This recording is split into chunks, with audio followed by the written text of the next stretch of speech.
purchasing for National Co-op Grocers, or NCG, and want to express appreciation to Gary and Hirschberg Entrepreneurship Institute and the sponsors for making it possible for us to be part of this event. With the limited time we've got at the start here, I want to provide just a little bit of information about who we are at NCG, what we do, and how you can best work with us as part of your growth strategy. And I'm expecting that, as I think Bob was suggesting, the Q&A portion of our time is where the real gold is going to be here. So NCG is a purchasing cooperative, and like our friends at INFRA, we're what is known as a secondary co-op, or a co-op of retail food co-ops. In INFRA's case, they're a co-op of independent natural food stores. You said you were going to have your lunch. And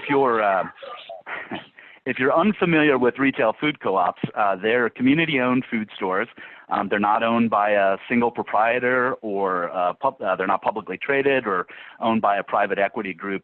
They're really owned by the people who shop at them, though in most cases you don't have to be an owner or a member to shop there. Most of NCG's member co-ops are primarily natural and organic food stores, and were formed in the early 1970s to provide natural and organic foods that were not readily available in supermarkets at the time. And co-ops, like many of the independents, are some of the pioneering retailers in the natural product space. Though our co-ops specialize in natural, organic, non-GMO, fair trade products for specialized diets, products that are better for you and better for the planet, the thread that really ties most of our co-ops together is the reality that they are community-owned, and they exist solely to serve their communities. And so though many co-ops may originally make their way into the co-op for a specific natural products or specific natural product, or a gluten-free item that they're not able to find someplace else, they often come to rely on the co-op over time, because co-ops have demonstrated that they're trusted, and again that they're there to serve the community. Within the NCG cooperative, we've got about 150 members, just over 200 retail locations, and we're just a little under $2.5 billion in retail sales. Our largest member has just over $200 million in sales. That's PCC Community Markets out in Seattle, and our smallest member is about $1 million a year or so in annual sales. The average co-op store in our membership is about $12–13 million a year retail location. So small supermarket, somewhere between 7 and 10 to 12,000 square feet or so. NCG is a certified B Corporation. We are a primary customer of UNFI. We're actually UNFI's second largest customer, just behind Amazon's Whole Foods Market. And we are also one of the largest key accounts in the natural channel in SPINS, which matters, of course, because if your sales really begin to pop with us and show up in that syndicated data, you're far more likely to get noticed by some of the other retailers in the space.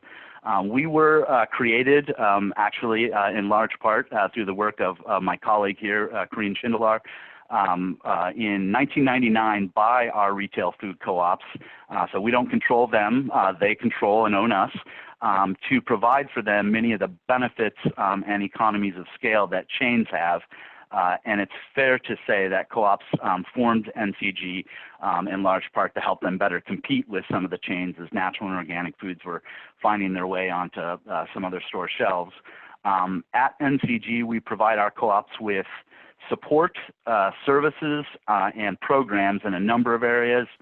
My specific area of focus are our purchasing programs, where we're focused on promotions, everyday pricing strategy, the launch of a new category management program, slightly delayed now into 2021, and then helping them get new items placed much more quickly than may be the case if a brand were to approach each of them as 200 independent buyers or so.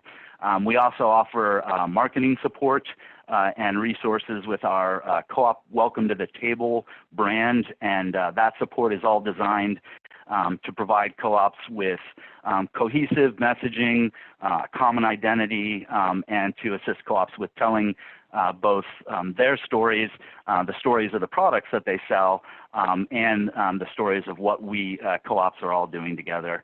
We provide training, coaching to the leadership at our independent community-owned food co-ops, support for their managers, and support for continuous store improvement, support for store development. We have a subsidiary development cooperative that provides both patient capital and technical assistance to assist co-ops with expanding.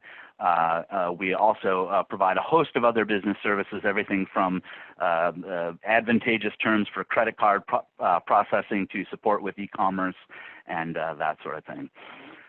Our flagship program is our promotions program, which we refer to as Co-op Deals, and it's a multifaceted program, shelf promotions, circular, off-shelf display opportunities, coupons, kind of you name it, almost any solution that you might need to generate consumer excitement, encourage trial, drive volume. Most of the brands that participate in the Co-op Deals promotions program generally see, roughly 3x or so return on investment through their program participation.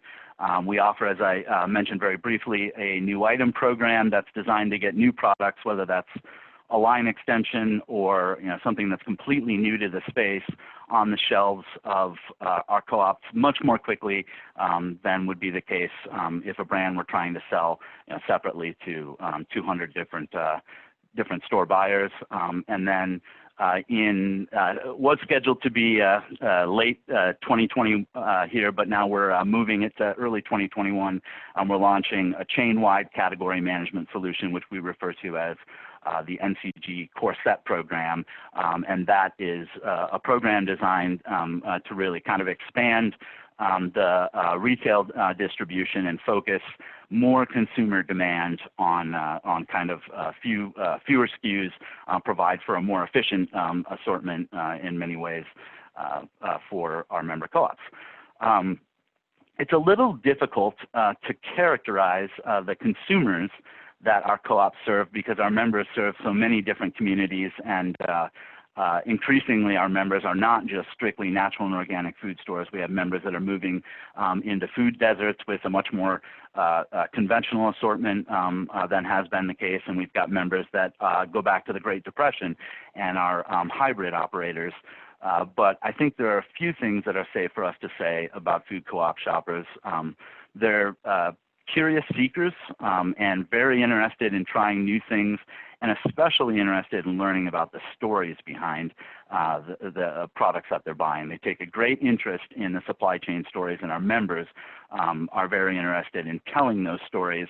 And to that end, local products and the connection directly to source has been an increasingly important portion of our members' product mix, as well as the desire to develop local supply chains. Shoppers in food co-ops tend to be pretty trend forward. Food co-ops, I think, like the independents, are often the place where many new products and product trends first go to get a foothold in the natural products industry, and then maybe expand out to some other chains. Food co-op shoppers vote with their dollars. They're very interested in making the world a better place, and that factors pretty heavily into purchase decisions. They not only seek out products that are better for the planet, but they're also extremely interested and want to know that the farmers and farm workers and really everyone else in the supply chain is treated fairly and with respect. And to that end, we index pretty highly versus the rest of the natural channel when it comes to the presence of fair trade products in a great many categories. To shift a little bit and talk about how you work with us at NCG, and of course these are very interesting times, and so I think as we get into the Q&A here, I'm sure we're likely to talk a little bit about how we're adapting in the COVID-19 environment. But the first point of contact for most new brands and working with NCG is our business development manager, Heidi Trore. And Heidi offers a couple of different orientations and some regular onboarding support to brands wanting to begin working with NCG. And I'm happy to type into the chat panel some resources on how you can get in touch with HEI, but probably the most important relationship that any brand will develop is with the NCG category managers. And our category managers function pretty similar to that of a buyer for any chain. They do have the ability to influence the product decisions that are made and get you on many more co-op shelves quickly, though one of the areas that NCG is a little distinct from some other chains in the space is that our local buyers still have a lot of autonomy. And so from my perspective, that sort of offers brands the best of both worlds. If you're ready to work with many co-ops, either regionally or nationally, you can work with us at NCG, and we can help you get placed and build out distribution over time. If you're at a life stage with your business where it really makes sense to start with just a few stores, you can do that. You can work directly with our member co-ops. As I think is the case with Infra, and I'm certain Whole Foods had this to say yesterday, like most retailers in the natural product space, we're very interested in products that are unique, well differentiated. Of course, innovation is the buzzword, so we're interested in innovation. And again, we're especially interested in the stories behind your products. A few specific areas of focus for us right now that are a bit more likely to get the attention of some of our category managers, whereas some other retailers were not willing to kind of step into the CBD space. NCG member co-ops have by and large embraced CBD, both topical and ingestible, and done very well with CBD products up to this point in time. So CBD is definitely a big area of focus across a great many categories. Responsible packaging is an area of increasing interest and focus for our category managers. We're working to eliminate plastic packaging from our shelves in the coming years. We have an internal goal that we've set for doing that. Of course, taking a few steps backwards in the post-COVID environment here, I think, towards that goal here, but still remain committed to responsible packaging and the reduction of plastics in packaging. Building an inclusive economy is very important to our members. We are increasingly interested in products that are women-owned, LGBTQ-owned, First Nations-owned, minority-owned, et cetera. Again, the shoppers in food co-ops very much want to vote with their dollars for the sort of world that they want to create, and they're interested in that intersection between inclusivity and justice and their purchase decisions. Climate action and regenerative ag are, of course, important to us. Thanks. I'm just about to wrap up. Thanks. Climate action and regenerative ag are very important to us. We were, of course, the host of the Climate Collaborative Awards here for the last few years, and have been very involved in the Climate Collaborative since its inception. Certainly our category managers place greater priority on items that are coming forward with regenerative claims and or brands that are taking climate action very seriously and have made commitments through the Climate Collaborative. And then I think the last thing that is really important to us right now is expanding access to natural and organic items through value-priced offerings. We, especially with the unemployment news here this morning, we want to make it more possible for more shoppers to make good choices for themselves and for the planet. So we're seeking out brands, that are finding ways to do that, to offer a better entry-level price point, and or kind of help shoppers sort of stair step up to the sort of food system that we very much want to create. And so sounds like we're pretty close to time here, so that we can quickly get to the Q&A. And Corinne's time, I just want to wrap up by saying that in addition to the opportunity to connect with a shopper that is just deeply curious and highly engaged with the products that they purchase, working with NCG and our member co-ops offers, I think, brands the best of both worlds. You know, again, depending on where you're at with the life cycle of your brand, if you're ready to work with one of the largest chains in the space, you can start right with HEI and with NCG. If you're not quite at that point in time and you want to work directly with one of our member co-ops, you can know that they are part of this larger network and that they're sharing what's working with them with their sister co-ops, and that as you scale up, NCG will be here. So thank you, and look forward to hearing from Corinne.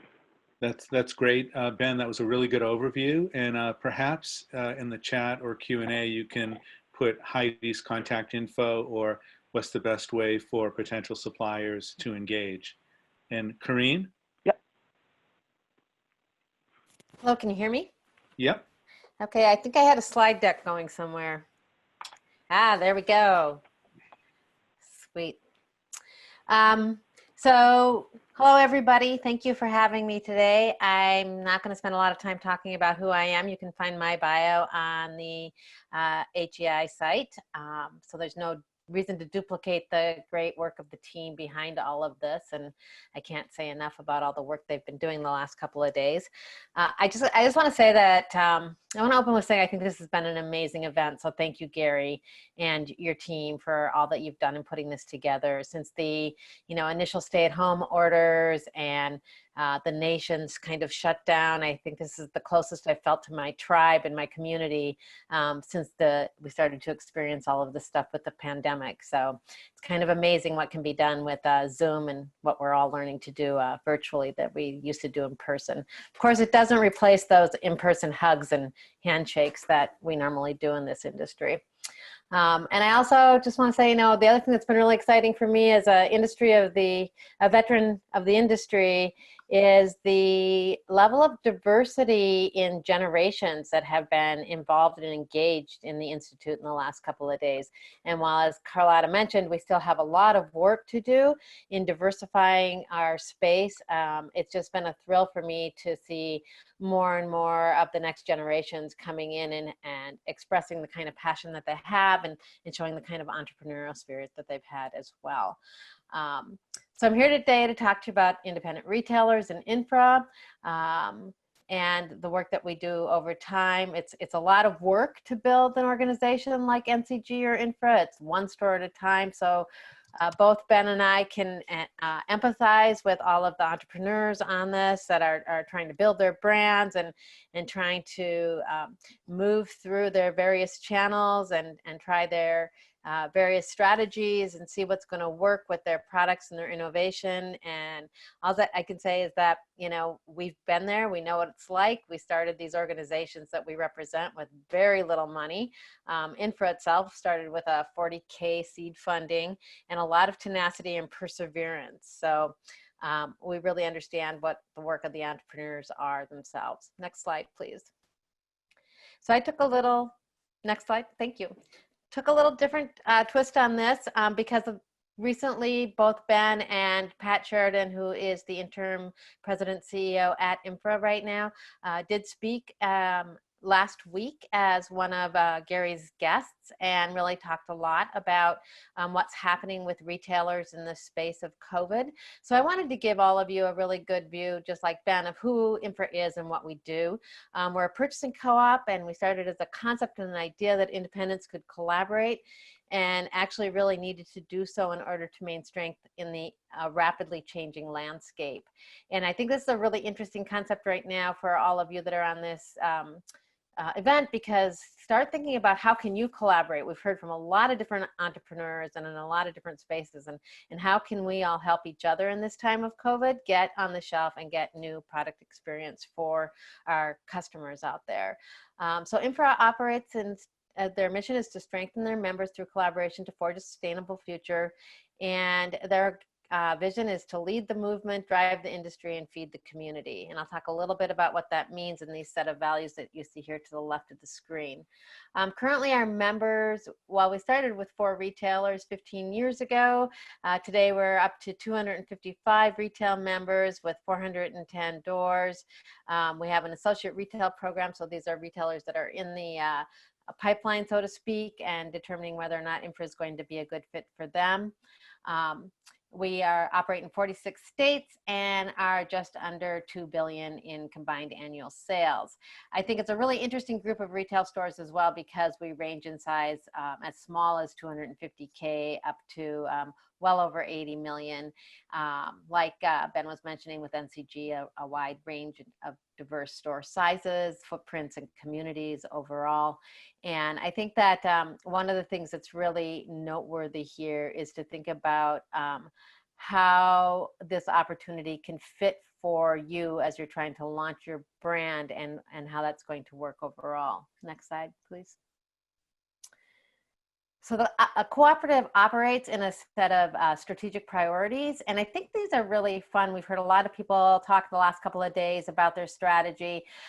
So when you look at the co-op of INFRA and you think about these independent natural food retailers, and I think it's helpful to understand, how do we define an independent retailer at INFRA? It's defined as you can't be publicly traded, you can't be more than 50% owned by venture capital or private equity. And our reason for that is that we want the decision makers at the table. So that's our ownership structure. And you can't be a consumer co-op, because as Ben indicated, I also helped found NCG, and co-ops have an association that they can work with. And there is some slight differences between the ownership structures that impact kind of direction and strategy, but very slightly, I would say, overall.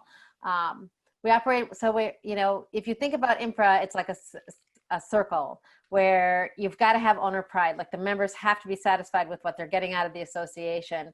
Our goal is to make sure that they have market resilience. It's hard to have your voice heard sometimes, but sometimes that voice can be the most meaningful one because it's so close to the customer. So I think that's really important to keep in mind. We organized to ensure that there was purchasing power, right? So it was leveraging the purchasing power of all the independent retailers to be able to make sure that there was access to product, and to make sure that the foods that is being developed or coming online fits within a set of parameters that are important to us, similar to what Ben was speaking to.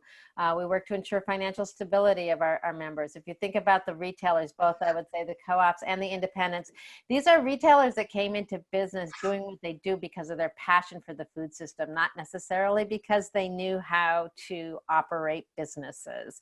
So I think there's a lot of similarities when I think about the organizations overall and the work that the cooperatives do relative to what HEI does, in that it's actually about how to do best practices and how to be really good, strong business owners. And we support that with our members so that they can actually do all of the other things that they do really, really well and continue to grow their internal excellence. So as our 5th strategic priority. So next slide, please.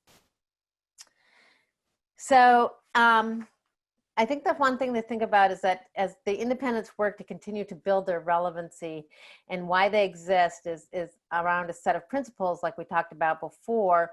And those principles sit around a set of sustainable, safe food systems. And the brands that the stores are looking to work with, whether it's local, regional, national, global, really need to be mission forward. They really need to have a vision. They really need to have a purpose.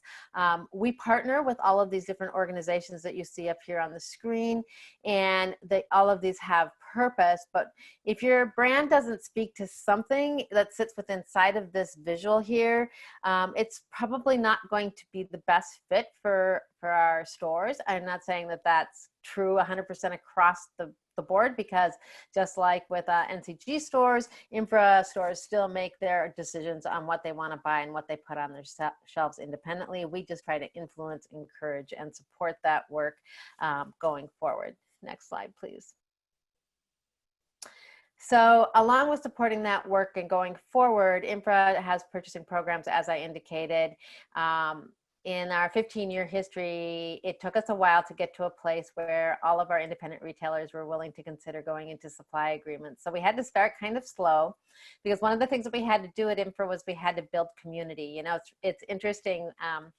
One of my aha moments, even just a couple years ago, was when I was talking to a couple of our retail members, and I said, well, you guys have known each other for years, so you must really understand what the other one is looking for, and why is this such a difficult thing to do.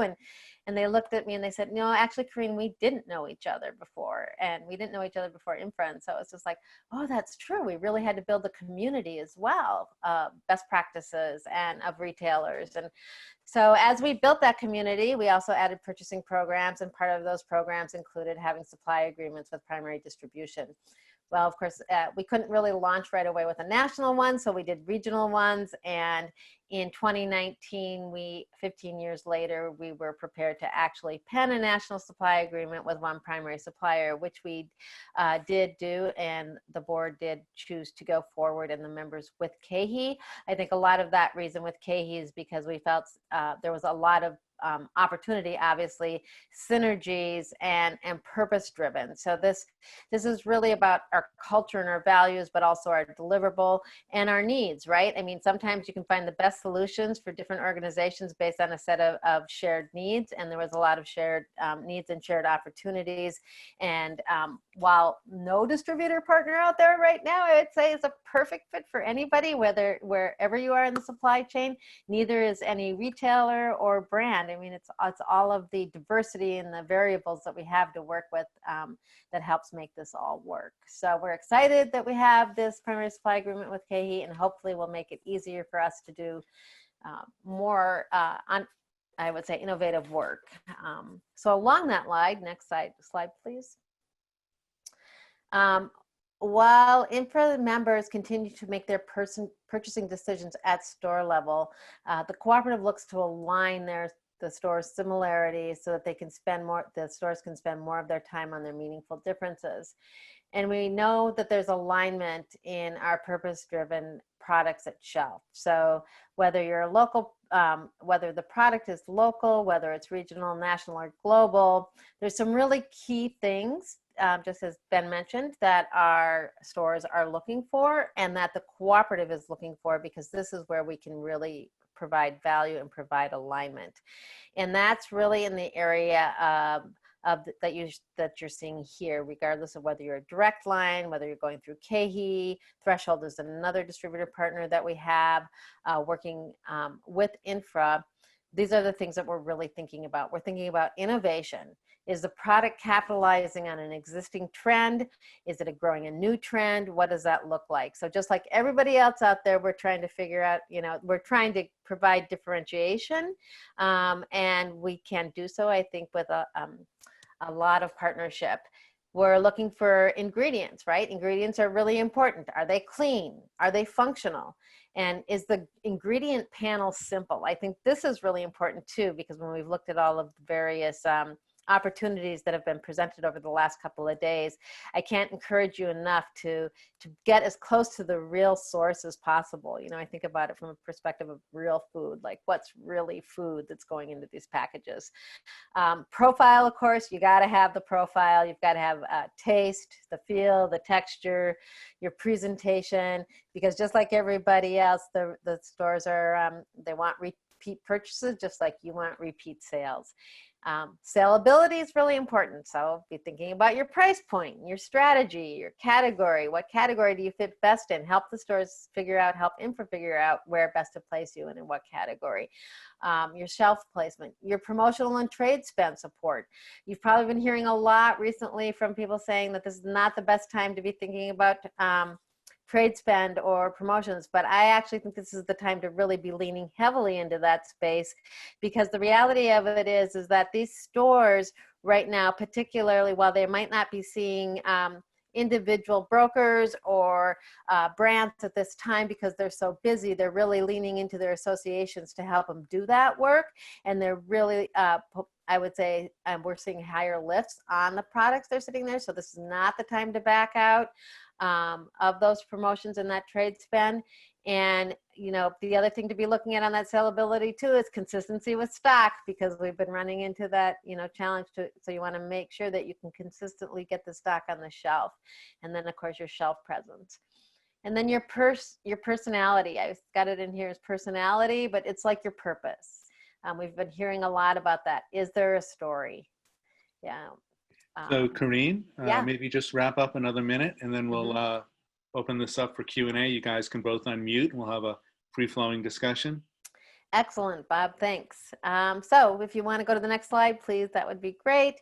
So this is our decision-making tree. You can find that in the slide presentation because this will go out, so I won't spend a lot of time on it, but this is how INFRA makes its decisions on whether to put a brand on promotion or help support a brand at shelf. You want to go to the next slide, please? I'm going to go through these really quickly. This is a view of what our current vendor opportunity information looks like. We have this lovely flyer, NSTACs, K-Stacks, cause campaigns. You can get all of this information at this URL that you see on this slide. You want to go to the next slide? Bob told me to go quickly. Cause campaigns. If you're not, here's a great thing. I want to encourage everybody. All that money you're saving because you're not traveling and because you're not able to go into the stores and things of that nature right now, really take those resources and spend it around telling your story and what are some of your cause campaigns that you can provide to the retailers to help them sell your product and tell your story. And then the last slide, please. So I'm gonna basically close with a comment that I heard earlier today. I think it was Mark Retzloff that was asking questions about creative ways to get trial and innovation into the customer's hands at this time.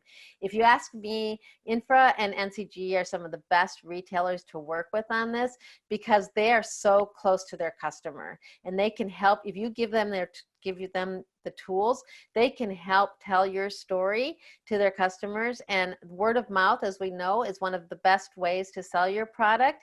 And then, you know, maybe all the folks here can look at ways to partner and collaborate similar to these retailers and what they've done is, you know, as an example, I mentioned this yesterday on the panel, it's like, well, maybe Pickle could pay shoppers with free new product launches instead of dollars, and then they're picking up the product and they're trying it. So there's a lot of opportunity here, and we just have to use our imagination and our willingness to collaborate, to partner, to further the important missions of all of our sustainable food work.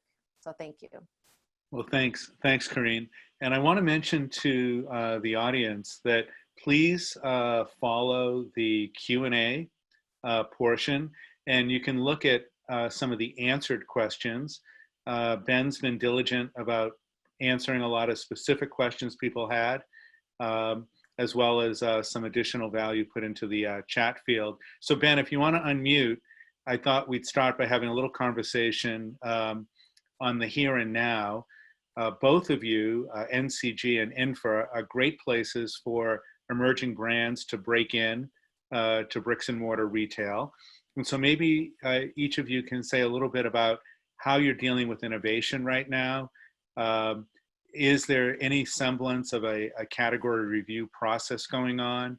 And what's the appetite for new items, let's say over the next 2 months, 3 months, while we're still in the thick of what's going on with the pandemic? Sure. I would say in the short term, still paused, but poised to unpause. We spent a decent amount of time earlier this week. I think we made reference to this on last week's session that we canceled our summer show, which would have been the way that a lot of brands would have been introduced to our member co-ops for the first time, some of the smaller brands especially. And we're about to announce plans for a virtual show, not I think dissimilar from what some of the wholesalers are doing with their virtual shows, and a significant portion of what we do with our virtual show will be focused on new items. We have not made an adjustment to our category review calendar for 2020 to increase the number of new item presentation opportunities. We've mostly pushed our standard new item calendar forward into 2021, but brands are absolutely encouraged to reach out to their NCG category managers. We've got great relationships with the broker community, the ability to communicate with all the stores outside of that program, and we do have some brands that are working with a category manager to get something launched kind of outside of our regular programmatic vehicle.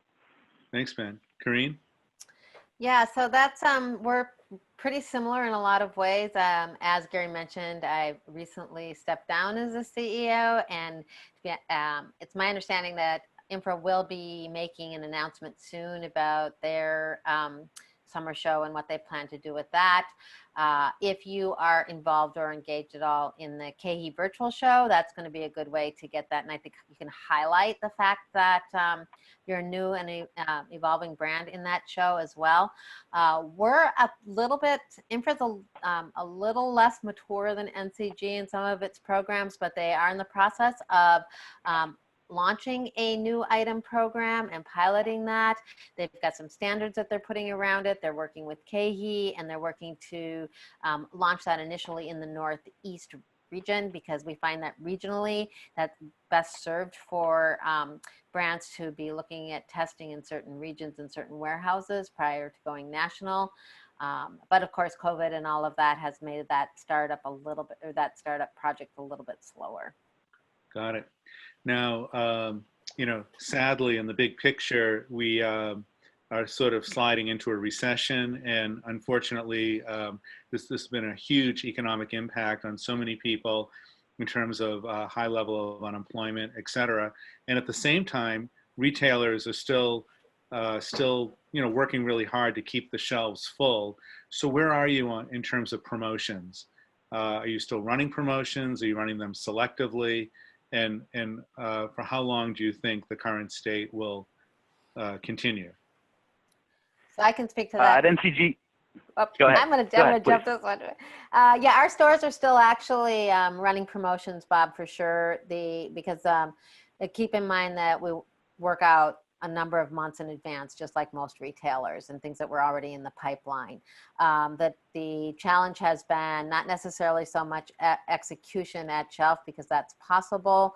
It's been the product in stock and making sure that there's enough stock on the shelf to move forward. So we've pretty much stayed on track with our 2020 plans for promotions. And Ben? Yeah, I would echo the same challenges in terms of supplier out of stocks, but doubling down on promotions. Actually, we're looking at this as an opportunity to expand the reach of our promotional programs, and we will be announcing later this year a digital promotions expansion, something that we've just had on the back burner for a number of years now, and now is the right opportunity for us to get that out there. Great. And, you know, we've all seen the world changing by the week before us. And a lot of bricks and mortar retailers are adopting new things, or at least speeding up things that were in motion before, like click and collect, curbside pickup, things like that. What portion of your member stores are doing those kinds of things, or either percentage-wise or number, or where are you in that process? 80%, and that's just about doubled in the last 10 weeks here. Wow. So a good number of NCG co-ops were not doing much in that space, and many more are now. And we expect to be, if not all, all but maybe just a handful here by the end of the year. Yeah, we're similar, Bob, and I'm actually really glad that you raised that question, because I think this has been a really incredible time to be able to see how innovation works, not only on the brand side, but on the retail side. And this need to pivot rapidly and to try on things that we've only talked about doing, and having to push that forward pretty quickly in an unexpected time has really actually also pointed out where there's a lot of gaps and there's a lot of opportunity. And so maybe, next year we can be looking at, what are some of the up and coming technology upstarts, because we're, as an industry, I think, kind of a little bit behind on the using technology to help further what we do. And so we've seen some great innovation and quick ways to do, like pop-ups and the ways that our retailers are supporting local restaurants. They had to shut down their own food service areas, and so they are supporting by bringing in pre-made foods done by the restaurants and helping the restaurants use their capacity and their labor. And so there's been a lot of innovation that would be great to share in the future, like when the dust settles down on this. But I'll tell you, it's like they're trying this technology, that one didn't work, so we got to try another one because it's too cumbersome and it's too hard. And so I think we have yet to really find the right solutions for click and collect or omni-channel space that are easy to execute on. Thanks. All right, so here's a really basic question. Some of the folks in the audience are very early stage, some even pre-revenue. What's the story with RangeMe? You know, how important is it for brands to get listed on that platform? Is that something you use extensively, or maybe not essential right away? You want to take that first, Corinne? Or? Sure. Sure. I would say that it's all over the board. RangeMe has been a very valuable tool for our retailers to try product, you know, so we've got to be thinking about solutions on how do you get, you know, product samples and things of that nature. There's a lot going on with RangeMe, and I think we're all still kind of figuring out how well that works or fits in the space as well. But INFRA was an early adopter of using RangeMe as a way to expose new brands. So I would say if you can manage it, you should try it. Anything to add? NCG just NCG category managers are using RangeMe. Not all NCG retail buyers are signed up with RangeMe at this point. Got it. Now, INFRA is partnered primarily with HEI, and NCG is partnered primarily with UNFI. Sometimes, you know, for especially earlier stage companies, it can be challenging for them to work with distributors of that size and scale.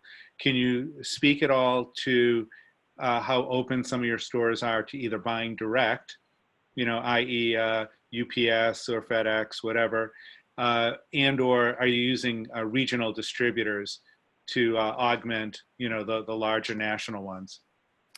So our stores are still doing a lot of direct, Bob. And in fact, I think that's actually one of the a really good way for some of these entrepreneurs to get their product on the market. I think one of the things to be thinking about too is the perspective of when you look at INFRA and NCG stores, I can't speak for Ben, but when you think about the diversity of the stores, there's this kind of a great place to try your product because you can figure out, is it going to work in a particular region? Is it going to work in a particular store size, a particular community? So you can actually hone in. I mean, I think our stores are some of the best beta testing places you can go. I don't think I actually know what some of the, you know, and the other thing is that they build loyalty. They have from day one. And so like, if your brand really has a good story and they get behind it, you're golden. Yeah, here, because our co-ops focus so much on local vendors, the idea of working with vendors directly or brands directly is not really a barrier or an obstacle. Certainly, we work with distributors as well. Agree 100% with what Corinne said about the different retail formats and different communities that we serve, having or presenting an opportunity to try something and see how well it works and how sticky it is with some of the consumers. The other thing I think that's really key here is something I said a little earlier. Because both INFRA and NCG members report into spins, you know, as you start to have some success in the velocity space, sales per, you know, point of distribution or gain distribution, you're likely to get noticed, you know, by some other retailers by starting with these two groups. Great. I have a quick question on a different theater here about organic right now. You know, you both have been very supportive of Organic Voices and the efforts to shine a light on. Obviously, you've been incredibly supportive of the non-GMO efforts with Just Label It and so forth, and the Butterfly and non-GMO project. But you know, we have this quandary right now, right? On the one hand, we have consumers really seeming to grasp organic as a you know, way to keep your family safe, right? To keep, you know, you don't want to depress your immune system. So, and of course, there's also an increasing climate concern that's favoring organic with soil carbon. On the other hand, we have this recessionary environment that, and you know, Ben, you were talking about the sort of drive for more promotion. I wonder if, normally I recommend, well, in everything I do, but particularly at my institute, that anybody who can go the distance and go organic as just greater defense, right? It's just another barrier to entry for a competitor. And also, you know, I obviously deeply believe in organic, and I know both your firms do too. But I wonder if you might just each comment on the organic in this environment right now. How should people be thinking?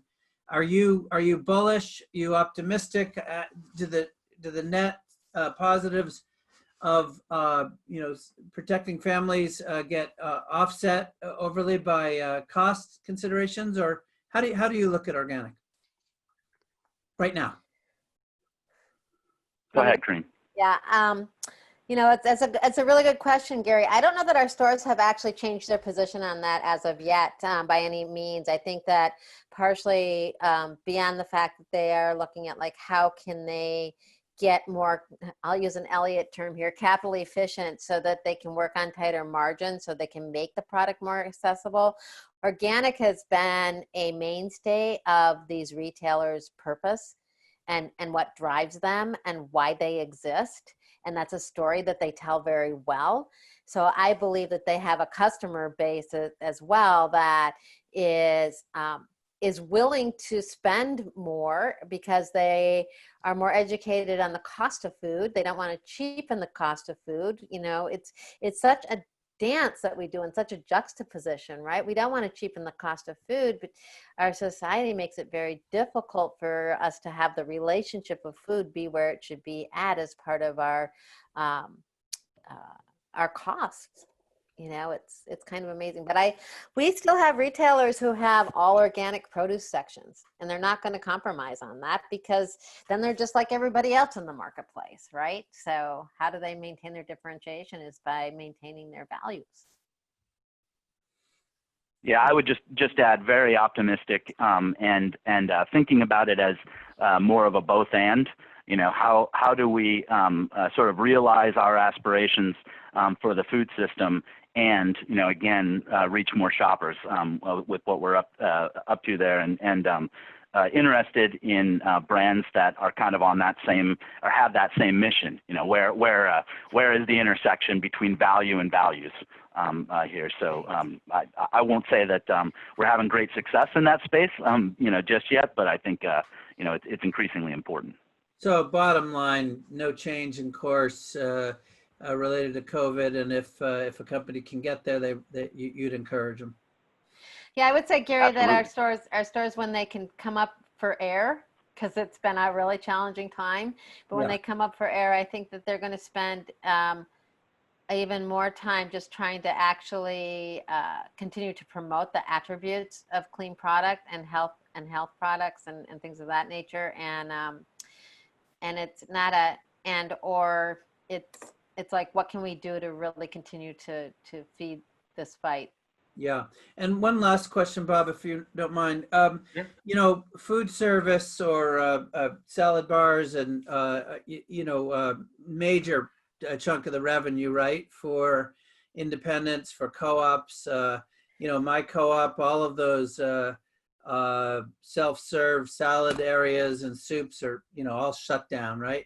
Got to be really rough on revenues in these stores. And I just wonder broadly, I know this is hard to make a generalization when you have a sweep of sizes that you've described from, hundreds of thousands of dollars in revenue to many tens of millions. But is there a concern about viability here? Or do you have a percentage of members in both your organizations that you're concerned about even coming through this crisis? A small number of our members, probably could not survive this, but I don't know. That's probably aggravated a little bit by the current crisis. But the reality is the trend for food at home has gotten a little bit better. And, yes, their expenses are up, just a little bit, but, many of us were spending 60+% of our food dollars outside of, the home, and now grocery stores are the beneficiaries of some of that. So a little more cash, a little bit of support, in the form of some of the aid that small businesses has received, I think has helped a little bit in the short term. I think if we have questions about some of our members surviving, they were probably questions we had before, the pandemic, just maybe co-ops that are not as well suited to compete, in an environment in which many more retailers offer, natural, organic, specialty, items as was the case in 1974. Okay. Thanks. Yeah, and I would say it's similar, Gary, for INFRA members as well. I think COVID has expedited all kinds of things, right? And just, that the cash is king, or the capital efficiency, or all of the things that we've been talking about here from a financial perspective for brands is relative to retailers as well. There's there's pretty much every business is going to be faced with this same question in some form or fashion. I think the food service part is, and the bulk piece, because we started to see a trend where there was more trending towards this. I think it's been a real challenge. Ben talked about packaging, but not only with packaging, but this whole virus has created a backslide in some of the other work that we were doing around disposables and things of that nature. And it's like so painful for me personally. Like Minneapolis just passed in November or something, or maybe it was mid last year, that you had to start charging for bags. And so, so we were starting to get traction in those areas of climate considerations and environmental considerations that some of this has gone backwards on. Horrible. We can't bring our own bags right now. I know. Yeah. I mean, so I think food service is going to be a big question, but I think that these retailers can be more nimble, and like I said, they can engage some of these local restaurants, and they can engage local businesses and create a community in that way. That's maybe a little bit more difficult for a national chain to do. Yeah, it seems like the big issue is the sales mix and margin impact by the growth of center store, relatively low margin, and the decline or elimination of things like prepared foods, bulk, and even reduction in in-store bakery and produce, which were historically much higher margin. So a different question. We've been hearing a lot about shopping trips being down, baskets being way up. Basically, people are shopping off of lists more, maybe a little less in the way of impulse. So any thoughts do you have on how new brands can get discovered in your stores? Go ahead, Corinne. How new brands can get discovered in the stores. Well, all the things you said, Bob, is true. Market baskets are up, shopping customer count is down, or I would say frequency, not who's coming to the stores. I think how new brands can I think we got to be really innovative, and I think there's opportunities for going back to some of what a lot of people would say, some old-fashioned ways to market, right? So if a brand can bring solutions to the retailers to help bring customers in the door, whether it be through social media, whether it be through, frankly, couponing, whether it be through, go to this, all brands out there should make sure that you've got some kind of way of doing a store locator. So when you're going into brick and mortar, you want to have some electronic way to be able to have a customer go in and look for your product possibly, or you look for where they might buy it because they saw it on social media, and that will point them to a store. I suggested, and I can't remember what talk I was in a couple weeks ago, but I suggested old-fashioned mailing. Frankly, you guys, I mean, we can go back to some zip code, old-fashioned mailing. Truly, seriously, people are like so hungry for something from the outside, like, oh my God, I got something in the mail, I'm going to go use it now, kind of thing. Nice. So. And any thoughts from you, Ben, on that? Yeah, I would just double down on social media right now. It does seem like our co-op's working with some brands in the social media space are having some real, the brands are having some real success. So I just want to touch on a couple mundane questions in the interest of covering off some of the questions coming in. In terms of suppliers engaging with you guys, I know you have regional programs and national programs. And so can you give a range or a ballpark on what some of the costs of those programs are, maybe regional and national? And then, how many stores does the supplier have to be in to, say, qualify for a Northeast, Midwest, whatever regional program? Sure. Our programs may range anywhere from $500, $750, depending upon, to work with a region, all the way up to, between $5,000 and $10,000, depending on whether or not we're including off-shelf display opportunities, that sort of thing in there. So it really varies.